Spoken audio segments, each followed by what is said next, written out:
Little House on the Prairie, Chapter 14, Fresh Water to Drink. Pa had made the bedstead. He had smoothed the oak slabs till there was not a splinter on them. Then he pegged them firmly together. 4 slabs made a box to hold the straw tick. Across the bottom of it, Pa stretched a rope, zigzagged from side to side, and pulled tight. On one end of the bedstead, Pa pegged solidly to the wall in a corner of the house.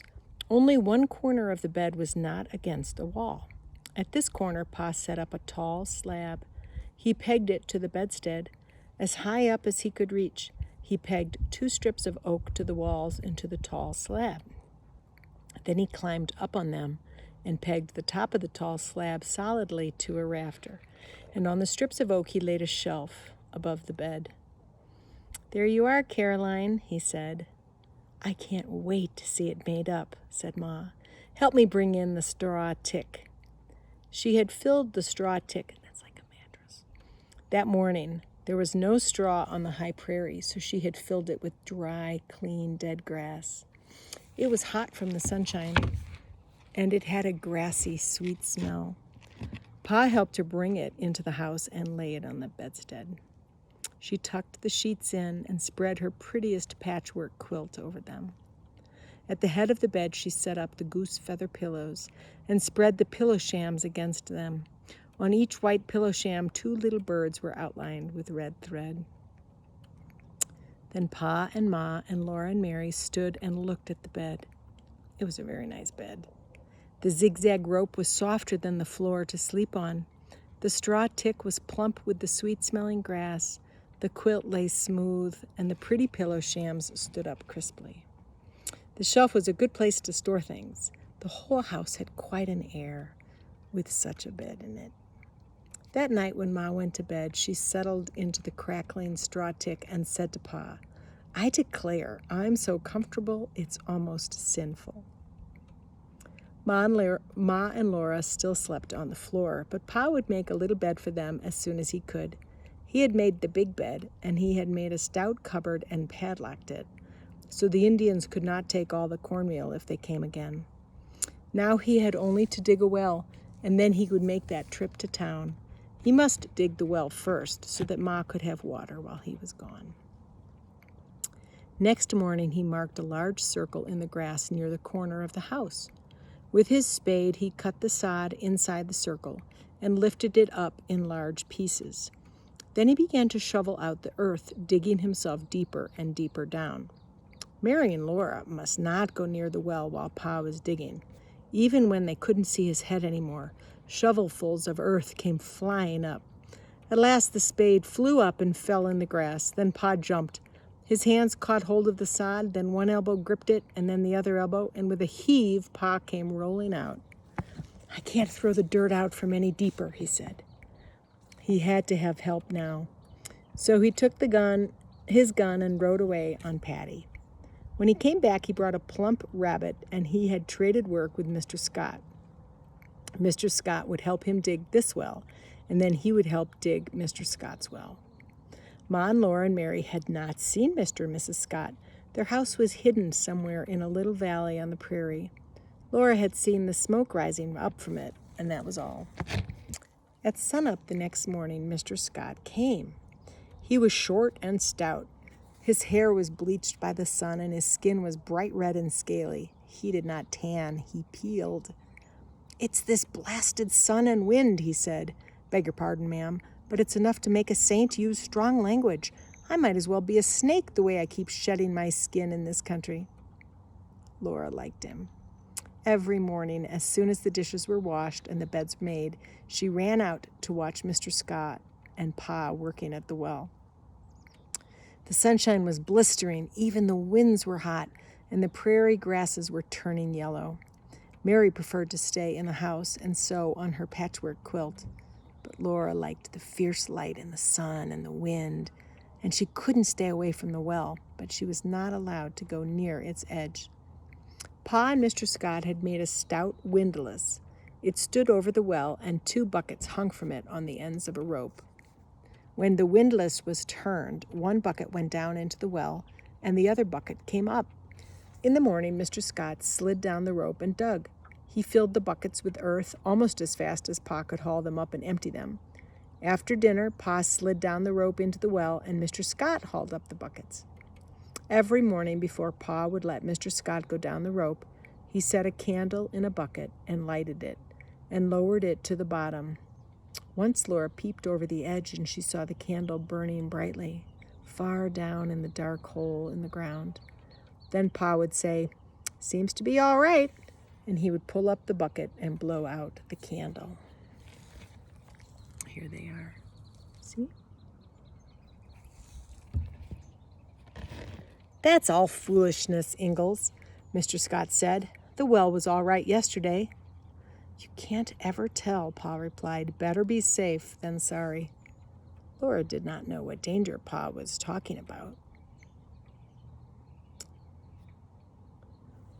But what danger Pa was looking for by that candlelight. She did not ask, because Pa and Mr. Scott were busy. She meant to ask later, but she forgot. One morning, Mr. Scott came while Pa was eating breakfast. They heard him shout, "Hi, Ingalls, it's sunup, let's go." Pa drank his coffee and went out. The windlass began to creak and Pa began to whistle.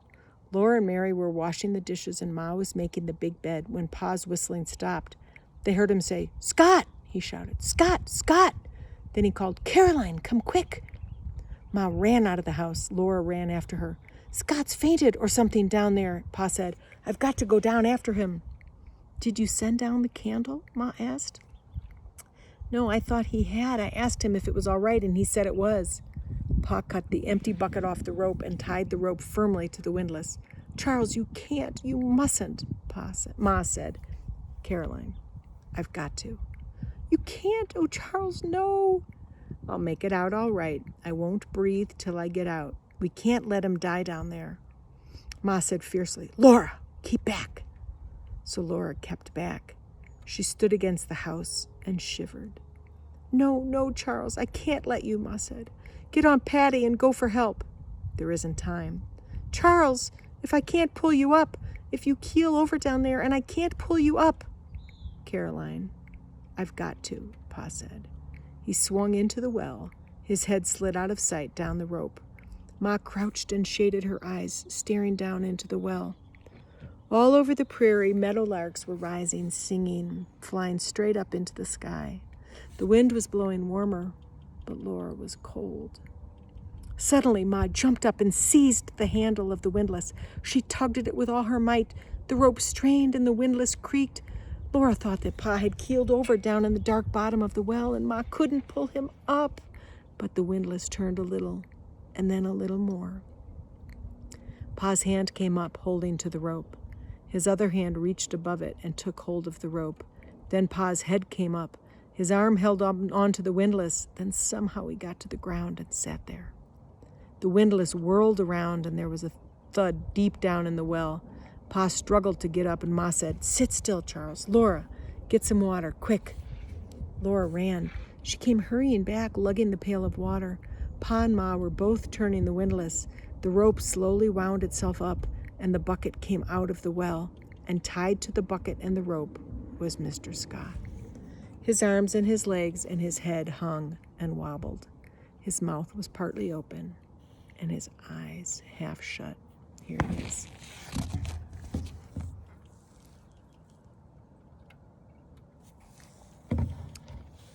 Pa tugged him onto the grass. Pa rolled him over, and he flopped where he was rolled. Pa felt his wrist and listened at his chest, and then Pa laid down beside him. "He's breathing," Pa said. "He'll be all right in the air. I'm all right, Caroline. I'm plumb tuckered out is all." "Well," Ma scolded, "I should think you would be. Of all the senseless performances, my goodness gracious, scaring a body to death for all the want of a little reasonable care. My goodness, She covered her face with her apron and burst out crying. That was a terrible day. "I don't want a well," Ma sobbed. "It isn't worth it. I won't have you running such risks." Mr. Scott had breathed a kind of gas that stays deep in the ground. It stays at the bottom of wells because it is heavier than the air. It cannot be seen or smelled, but no one can breathe it very long and live. Pa had gone down into the gas to tie Mr. Scott to the rope so that he could be pulled up out of the gas. When Mr. Scott was able, he went home. Before he went, he said to Pa, "You were right about that candle business, Ingalls. I thought it was all foolishness, and I would not bother with it, but I've found out my mistake." "Well," said Pa, "where a light can't live, I know I can't. And I like to be safe when I can be, but all's well that ends well." Pa rested a while. He had breathed a little of the gas, and he felt like resting. But that afternoon he raveled a thread from a tow sack, and he took a little powder from his powder horn. He tied the powder in a piece of cloth with one end of the tow string in the powder. "Come along, Laura," he said, "and I'll show you something." They went to the well. Pa lighted the end of the string and waited till the spark was crawling quickly along it. Then he dropped the little bundle into the well. In a minute they heard a muffled bang, and a puff of smoke came out of the well. "That'll bring the gas," said Pa. When the smoke was all gone, he let Laura light the candle and stand beside him while he let it down. All the way down in the dark hole, the little candle kept on burning like a star. So next day, Pa and Mr. Scott went on digging the well, but they always sent the candle down every morning. There began to be a little water in the well, but it was not enough. The buckets came up full of mud, and Pa and Mr. Scott worked every day in deeper mud.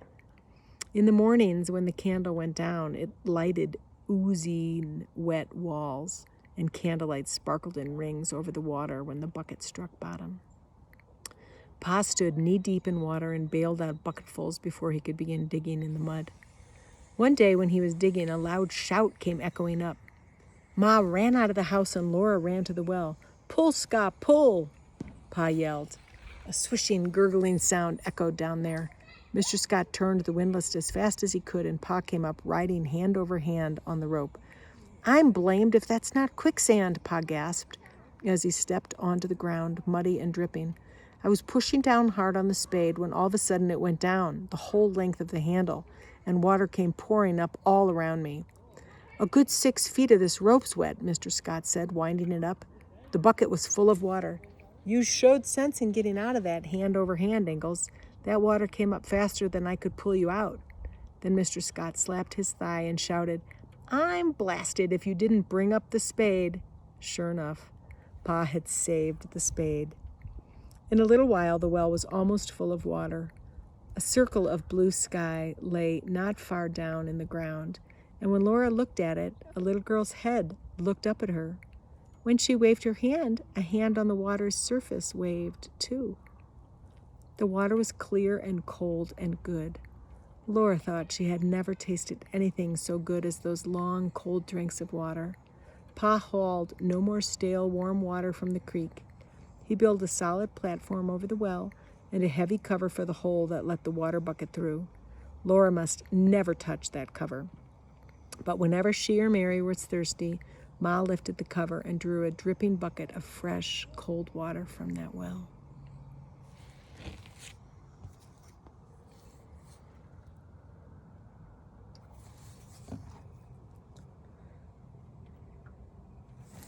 Next chapter is Texas Longhorns, and I'll read it next time.